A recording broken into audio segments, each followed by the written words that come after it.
በኢትዮጵያ የመጀመሪያው ነው። ያው የታወቀ ነው። ናይት ላይ ረን የለም እና የአዲስ አበባ መንፈስም አንዳንዴ ትንሽ ተራርቀናል፣ ተጠፋፍተናል።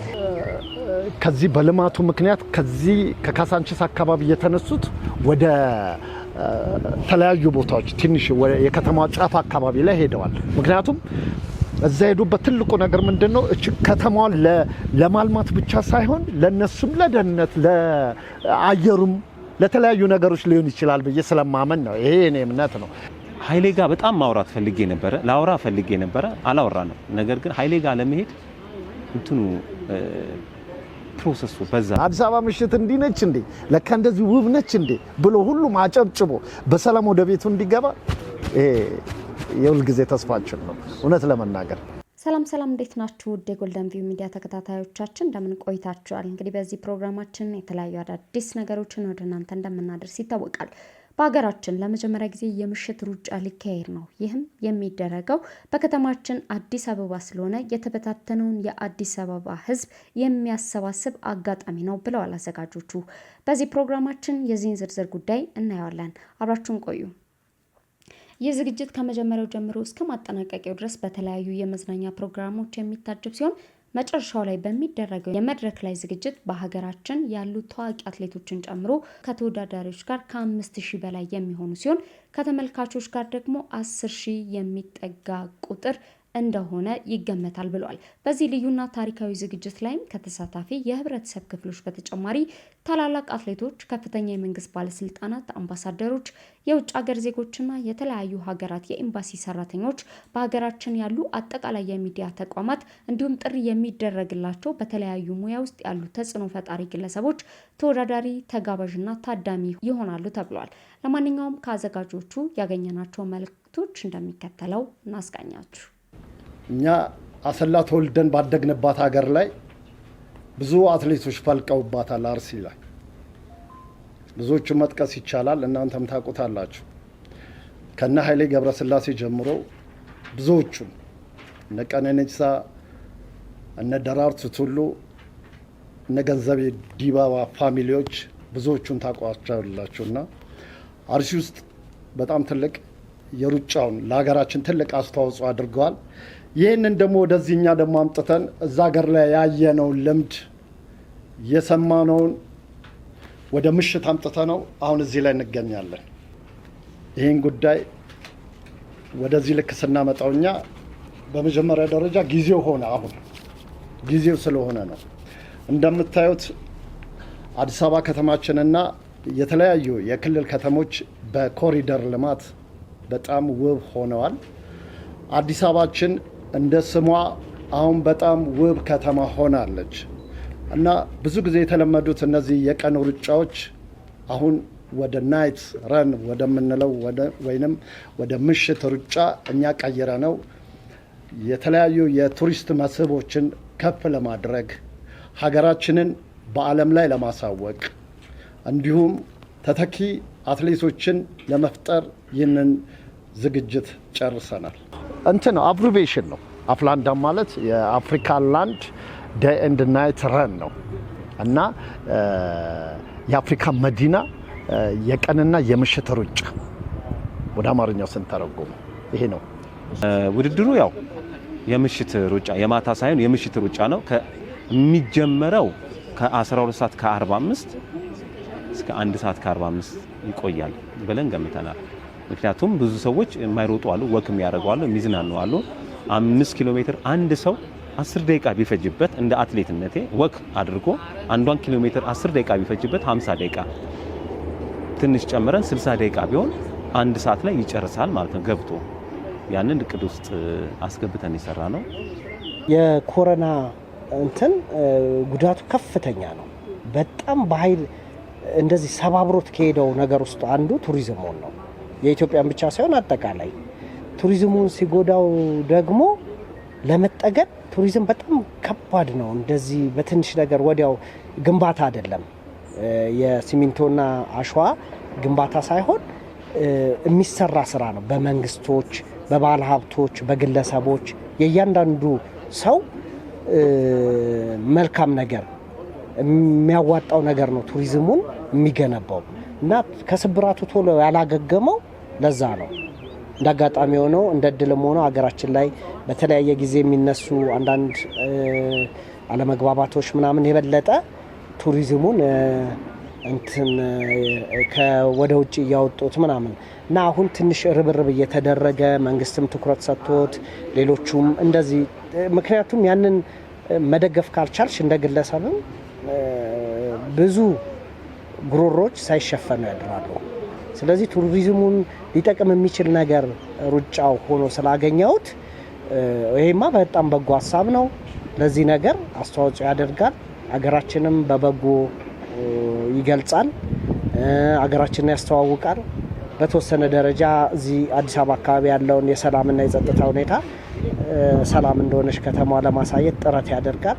ስለዚህ አብረን ተሳትፈን ብንሰራ እንደ ሀገሩን እንደሚወድ ሰው ራሴ አስተዋጽኦ ማድረጌ ደስ ብሎኝ ጆይን አድርገን መስራት ጀመርን እና እንደዛ ነው የምጣጥ ነው። በኢትዮጵያ የመጀመሪያው ነው። ያው የታወቀ ነው። ናይት ላይ ረን የለም። ምክንያቱም ሀገራችን እንደዚህ ውብ ስለሆነች ሀገራችንን እንኳን ቢያንስ ለዓለም እናሳያት። እኛ የሰጡን እኮ ትውልዶች አሉ አይደለ? እነ ጠቅላይ ሚኒስትር የሰጡን አሉ፣ እነ ከንቲባችን የሰጡን አሉ። 24 ሃውርስ ሰርተውት ማለት ነው። ስለዚህ እኛ ደግሞ የተረከብነውን ነገር ደግሞ ለልጆቻችን እንዴት እናውርስ፣ በምን ምክንያት እንስጣቸው ሲባል ይሄ ውርስ ስንል የሆነ ነገር ላይ እንደዚህ አይደለም፣ ግን በሩጫ ሁል ጊዜ በማይረሳ ለምሳሌ ታላቁ ሩጫ ሲጀመር የተወሰኑ ሰዎች ነበሩ። አሁን ከፍተኛ ሆናል። በዓለም ላይም እንደውም እየታወቀ መጥቷል አይደለ? ልክ እንደዛው ሽልማት የግድ ነው። አንድ ዋናው ኤሊቶቹ ህዝቡ ያው ፈን ነው የሚያደርገው፣ ግን ሯጭ ላቡን ነው ጠፍ የሚያደርገው። ላቡን ጠፍ አድርጎ እግዚአብሔር ይስጥልን ብለን መርቀን አንሸኘውም። ስለዚህ ሽልማት አዘጋጅተናል። ሽልማት ግን ያዘጋጀነው የገቢ መጠናችንን አይተን የሚገባውን ላቡን ያፈሰሰውን ወደፊት እናሳውቃለን። ደግሞ የግድ ነው ማሳወቅም አለብን። የገባልን ገንዘብ አይተን በዛ መሰረት እንሸልማለን። ተወዳዳሪ እየተፈቀደልን እስከ 3000-3500 ድረስ ነው።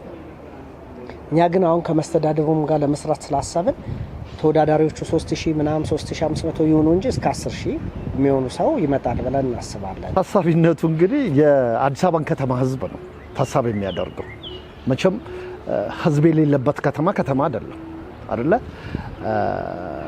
አሁን ከዚህ በልማቱ ምክንያት ከዚህ ከካሳንቺስ አካባቢ የተነሱት ወደ ተለያዩ ቦታዎች ትንሽ የከተማዋ ጫፍ አካባቢ ላይ ሄደዋል። ምክንያቱም እዛ ሄዱበት ትልቁ ነገር ምንድነው? እቺ ከተማዋን ለማልማት ብቻ ሳይሆን ለነሱም ለደህንነት፣ ለአየሩም፣ ለተለያዩ ነገሮች ሊሆን ይችላል ብዬ ስለማመን ነው። ይሄ እኔ እምነት ነው። ኤኒዌይስ እነሱም ቢሆኑ ወደዚህ የሚመጡበትን የምናመቻቸው በትራንስፖርት ነው። አሁን ለምሳሌ ከአዲስ አበባ የአውቶቡስ ምንድነው ከተማ አገልግሎት ጋራ ከነሱ ጋራ ያው እንነጋገራለን ብለን እናምናለን። ምክንያቱም ከተማ መስተዳደሩን ስለያዘው ሁሉንም ነገር ማለት ነው። አሁን በእኛም እንትን ላይ ህዝብ ነው። አይ ነው። ስለዚህ እኛ ብዙዎቹን አናግረናቸዋል። በጣም ከሚገርምሽ ነገር ቱሉ ዲምቱ አካባቢ ያሉትን ኮዬ ፈጬ፣ ሌላም ዳር ላይ ያሉትንም የካሳንቺስ እዚያ አካባቢ ያሉትን ልጆች ጓደኞች ስላሉን እነሱን ሁሉ አናግረናል። እንዴ ካሳንቺሳችን ነው ያሉት። እንደውም መጥተው እንኳን የፈረሰው ሁሉ ያለው አሉ። መፍረስ ሳይሆን እንኳን ለልማት የሆነ። ስለዚህ የሚካሄደውን ካሳንቺስ ሴቶች አደባባይ አድርጎ በኢሊሌ ሆቴል ዞሮ ከዛ ወደ ወዳጅነት ፓርክ ነው የሚሄደው። በዚህ በኢንተርኮንቲኔንታል ጋር አድርጎ በሸራተን ጀርባ ማለት ነው። እና ምንድነው በእርግጥ ትክክል ነሽ። ትራንስፖርት በጣም ችግር ነው። እሱን እናውቃለን። ከከተማ ግን ውጭ ያሉትን ደግሞ ከአንበሳ አውቶቡስ ድርጅት ማህበር ጋር ተነጋግረን እንግዲህ ይሄ መፍትሄ ያገኛል ብዬ አምናለሁ። ይሄ ነው እንትናችን። ሰው ያው ዳር ላይ ነው ያለው። ትራንስፖርት እጥረት ሊኖር ይችላል። ግን እኛ አሁን ለምሳሌ አላማችን ያው ከአፍሪካ አልፎ የዓለም ተምሳሌት የምትሆን ሀገር ናት። ደግሞ የሆነች ስለሆነ ተምሳሌት ከሆነች ደግሞ ትራንስፖርት ያስፈልጋል። ስለዚህ የትራንስፖርት አካላቶችን የግድ ማናገርና መጠየቅ አለብን። ህዝቡ በትራንስፖርት እንዲመለስ ዝግጅት ላይ ነን። እንደሚሳካ እርግጠኛ ነን። ህዝቡ መጥቶ ይመለሳል እና ሁለት ነገር ነው የምጠብቀው። አንደኛ የሚዝናኑ ሰዎች ይመጣሉ። በቃ በጣም ለመዝናናት፣ ለመደሰት፣ ወንድማማችነትን፣ ፍቅርን አንድነትን፣ ሰላምን፣ አብሮነትን እና የአዲስ አበባ መንፈስም አንዳንዴ ትንሽ ተራርቀናል፣ ተጠፋፍተናል። ግማሹ ከዛ ቦሌ አራብሳ፣ ግማሹ ጀሞ፣ ግማሹ ወደዛ የተለያየ ቦታ የተጠፋፋን ሰዎች አትሊስት ይችን ነገር ሰብሰብ ብለን ጥሩ ምሽት በማሳለፍ ጓደኝነታችንን የምንመሰርትበት ቦታ ስለሆነ ሰው ጥሩ ጊዜ ደስታን ሸምቶ የሚሄድበት ቦታ ይሆናል ብዬ አስባለሁ። ሁለተኛ ነገር ደግሞ እንዳልኩሽ አትሌቶቹ ሩጫቸውን ሰርተው ውጤታቸውን እንትን ብለው አስጠብቀው የሚሄዱበት ቦታ ይሆናል ብዬ አስባለሁ። ከተወዳዳሪዎቹ የምንጠብቀው ሁለት ነገር ነው። ሁለት ነገርም ነው ይዘው የሚመጡት። ሁለትም ግሩፕ ነው የሚመጣው ብዬ አስባለሁ። አንደኛው ቱሪዝም የሚወድ ኢንተርቴን፣ መዝናናት፣ ወክ፣ ስፖርት የሚወድ አንዱ ካታጎሪ ነው። አንደኛው ደግሞ አትሌቶች ናቸው። በውድድሩ ከዚህ በፊት ገልጬዋለሁ፣ እድል ያላገኙ እኛ ስፖርተኛ ሆነን የመወዳደሪያ ቦታ እድል እናጣ ነበረ። ሰርተን ለፍተን ምን ብለን ዘንድሮ በጀት የለም ምናምን አመት 2 አመት ሰርተን ዘንድሮ በጀት የለም ተብለን በጣም ሞራል በሚነካ መንገድ ያስቆሙን ነበር። ያንን ሁሉ ልፋት አድርገን አሁን ግን ሯጩ እንደዚህ አይነት ቦታ እንደዚህ አይነት ነገሮችን የሚያጣበት ነገር የሚያገኝበት እድል እያመቻቸን ነው። ቺር ሊደሮችን 5 ኪሎ ሜትር ስለሆነ ኢንተርቴይንመንቶቹ ማጠር አለባቸው። ያለበለዚያ ሰው ኢንተርቴይንመንት ላይ ሲቆይ ሰዓቱን ይገለዋል። ግን ቦታዎች አሉ። ኢንተርቴይንመንቱ ደግሞ እንደገና ውስጥም አለ። በበለጠ ውስጥ ብቻ ሳይሆን መነሻው ላይ ስታርቲንጉ ላይ ደግሞ ትልቅ ኢንተርቴይንመንት አለ። ውድድሩ እስከሚጀምር መጨረሻው ላይም ያው ኢንተርቴይንመንት አለ። መሀል ላይም ኢንተርቴይንመንት ስላለ ያው እንደ ልምዴ ኢንተርቴይንመንቱ አይቀርም። ስለዚህ ሰው ኢንተርቴይን እያደረገ ይሮጣል ማለት ነው። እሱ ብቻ ሳይሆን ስኬት ቦርድ አድርገው ይሄ ትልልቅ ቁመት ያላቸው አብሮ ከህዝቡ ጋር ኢንተርቴይን እያደረጉ ይሄዳሉ ማለት ነው። ኃይሌ ጋር በጣም ማውራት ፈልጌ ነበረ፣ ላውራ ፈልጌ ነበረ፣ አላወራ ነው። ነገር ግን ኃይሌ ጋር ለመሄድ እንትኑ ፕሮሰሱ በዛብኝ ማለት ኃይሌ ጋር ለመሄድ እንትና ቀጠሮ በቀጠሮ በማን ሲለኝ እሱ ጋር ለመሄድ ጊዜን ከምገድል ነገ አገኘዋለሁ። በዚህ ውድድር ላይ እየታወቅን ስንመጣ እኔና ኃይሌ እንገናኛለን ብዬ አስባለሁ። ነገር ግን ኃይሌን አሁን ስለፈለኩት ነው እንጂ በታላቁ ሩጫ ውድድር ላይ ሐዋሳ የኃይሌ ሪዞርት ላይ ግብዣ ተደርጎልን ራሱ ግብዣ አድርጎልን ጠርቶን ተገናኝተን በጣም ብዙ ጊዜ ተገናኝተን ቤቱ ግብዣ አድርጎ ምግብ እንትን ብሎናል። ውድድሮች ላይ ይመጣል እንገናኛለን። ነገር ግን ለዚህ ውድድር ብዬ ሞክሬ ነበረ፣ አልተሳካልኝም።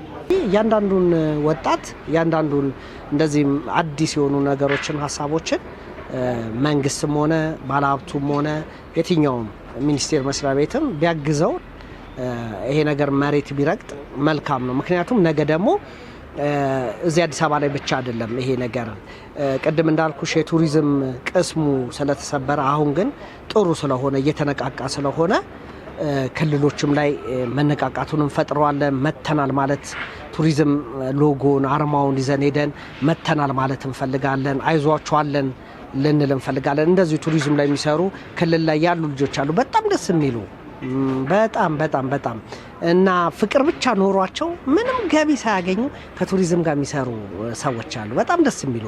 እነሱን ሰዎች ሄደን ማነቃቃት አለብን። አይዟችሁ አለን ከጎናችሁ ነን ማለት አለብን። ስለዚህ እኛ ነገ ክልል ላይ አሰላ ላይ፣ ጅማ ላይ፣ ባህር ዳር ላይ፣ ጎንደር ላይ፣ አርባ ምንጭ ላይ፣ ትግራይ ላይ ማድረግ እንፈልጋለን።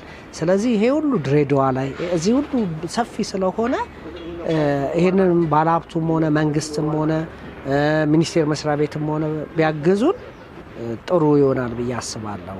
እና ሌላው የአዲስ አበባን ሕዝብ በጠቅላላ ማመስገን ፈልጋለሁ። መተው የውድድሩ ጊዜ እንዲሳተፉ ጥሪያችንን እናስተላልፋለን። የምንጠብቀው እንግዲህ ሁሉም በሰላም እንግዲህ አገሩን አድንቆ ማለት ነው። አዲስ አበባ ምሽት እንዲህ ነች እንዴ ለካ እንደዚህ ውብ ነች እንዴ ብሎ ሁሉም አጨብጭቦ በሰላም ወደ ቤቱ እንዲገባ ይሄ የሁል ጊዜ ተስፋችን ነው እውነት ለመናገር